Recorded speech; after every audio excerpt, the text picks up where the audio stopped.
Hey everyone, Minibrick Productions here, and today we've got a brand new custom set for a theme that I haven't done at all on this channel, Lego Minecraft. Now, while I love Fortnite so much, and you guys know that for sure, Minecraft is definitely my favorite video game of all time, and I don't think any game could ever top it for me. Believe it or not, Minibrick Productions is actually not the first channel I have on YouTube. It's certainly my biggest, but I actually also have a Minecraft gaming channel that I created way back in the day, and I no longer upload videos for. I won't tell you the name of the channel because it's full of cringe since the videos were made back when I was in middle school, but it just goes to show how much I love Minecraft and its community.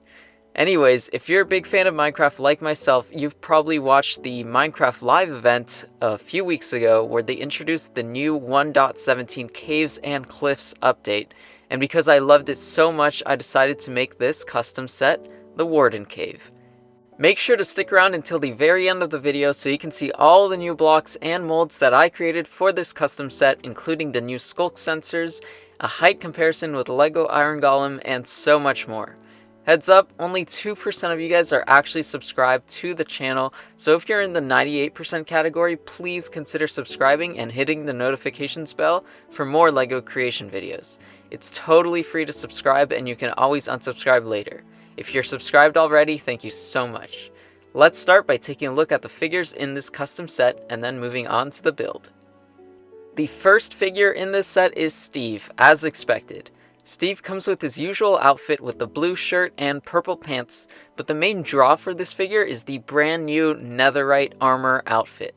For starters, the chest armor and leg pieces come in dark pearl gray, which is a shade darker than the color used for the iron armor, and Steve also comes with a newly molded helmet to capture the specific shape of the netherite helmet.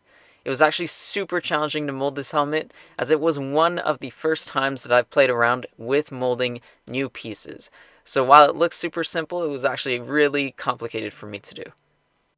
Next we have a cave spider. Since I based this off of the Warden's cave in the Minecraft Live reveal video, I included the cave spider because the cave in the reveal had a bunch of cobwebs all over the place. I figured that if I was going to include a bunch of brick-built cobwebs in the set, it would only make sense to add a spider.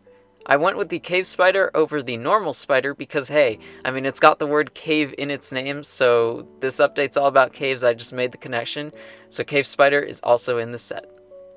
And third, we have the scariest beast in all of Minecraft, besides Herobrine of course, the Warden. This thing is freaky as heck, this is basically the monster from A Quiet Place, listening for everything and anything, and then striking when it hears sound. The Warden is also huge, so I really wanted to emphasize that by making him bulky and tall. I'll show a size comparison with the Lego Iron Golem later in the video, so stick around for that. Lego Minecraft is no stranger to introducing a lot of specialized elements, so I took the same route when designing the Warden. Its ears, or whatever you want to call them, are actually new pieces with the Technic pin at the end. I added this pin so the ears could vibrate like they do when they're stimulated by sound. In addition, the Warden uses ball joint arms in order to really capture his swaying in-game. These joints allow for so much posability. Overall, I think this figure turned out perfectly, and I can't wait to see LEGO's rendition in about a year or so. Moving on, here is the build of the set, and if you've got good eyes, you've probably already noticed that there are a few pieces in here that don't quite look like real Lego pieces, and that's because they're not. Introducing the sculk sensor. This brand new block that totally breaks redstone was so specifically shaped in-game, so I knew it had to be a new mold. I based it around the fire piece, also from Lego Minecraft, and added these sensors on top of a 2x2 tile. In addition to the sculk sensor being a new piece, the tile is also a brand new color. LEGO's color palette didn't quite have a color that matched the color of the new blocks, so I ended up making a brand new color altogether for them. This color would also work perfectly for end-related items like the Ender Pearl and the End Portal blocks. I don't think it's too far-fetched to introduce a brand new color, as so many other themes, especially Friends, Elves, and Trolls, all the more child-girly themes, introduce so many new different shades of pink and teal and things like that, so You know, introducing one new color for Minecraft wouldn't be too far-fetched at all. In addition to the Skulk sensor, I also added in this block from the Skulk family.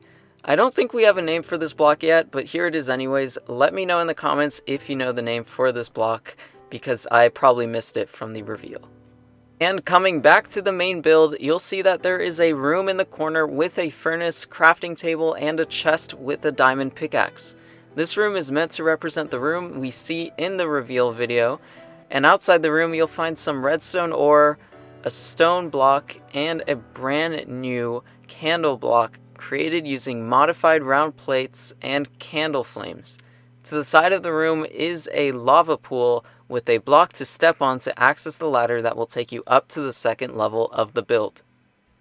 On this second level, you'll actually find some brand new blocks for copper ore, which is a brand new ore that will be introduced in Minecraft 1.17. I used medium nougat for this ore, which is a shade darker than the one LEGO uses for iron. At the far right of the build are some diamonds, because it's not a deep cave without some precious blue gems. And here is the back of the build with the lava pool more visible, as well as the ladder to take you up a floor. While the main draw of this set is definitely the figures, I still think the set holds up on its own and makes for an interesting cave set, unlike the cave sets that we get that show the layer of dirt on top. So this is definitely a deeper cave set, closer to bedrock, and I think it will be much nicer in the Minecraft theme. And here is the size comparison that I mentioned earlier. You can actually see that the Warden is basically to scale with LEGO's version of the Iron Golem. They both have roughly the same body height, with the Warden being much wider and taller. Comparing the Warden to Steve, no wonder he is so frightening, because it is just massive. Honestly, I cannot wait to see him in game and be freaked out as heck. And there you have it, my first LEGO Minecraft set on the channel. Now I have to admit that at first I thought replicating a LEGO Minecraft set was going to be extremely easy, because I thought it was just going to be slapping some 2x2 bricks together, throwing in some random ores, and then putting a few plates for the ground floor. But I was completely wrong, because it was actually super tricky to get the set to look somewhat realistic. I had to make sure not to overdo it with the ores and the blocks, and I also had to figure out a proper layout in order to give this a really playable feel. Also, I'm sorry if this video was a little longer than it should have, but I just had a lot to talk about for this set. This was the first time that I really tried to work with making new molds, so I really wanted to explain those. I have already technically done a new mold digitally with Remedy's hair in my LEGO Fortnite custom set video, card in the upper right if you actually want to check that out for yourself. But the piece was simply a combination of two existing LEGO elements. But with the Skulk sensor and Warden ears, I basically started from scratch. And trust me, it is a lot harder than it seems to create new pieces digitally. These little things took hours of research and trial and error, and I still think there's a lot of room to improve on. But at least it's a start, and hopefully in the future my new molds will only get better and more detailed. Lastly, a few of you mentioned that you'd like to see a LEGO axolotl, but I think that would fit in more nicely in a LEGO Lush Cave set, so let me know if you'd like to see more Minecraft sets, or more Fortnite sets, more Among Us sets, whatever. Drop all your suggestions in the comments below. Either way, thank you all so much for watching, and also for 30,000 subscribers. That is insane, so thank you to each and every one of you, and until next time, see ya!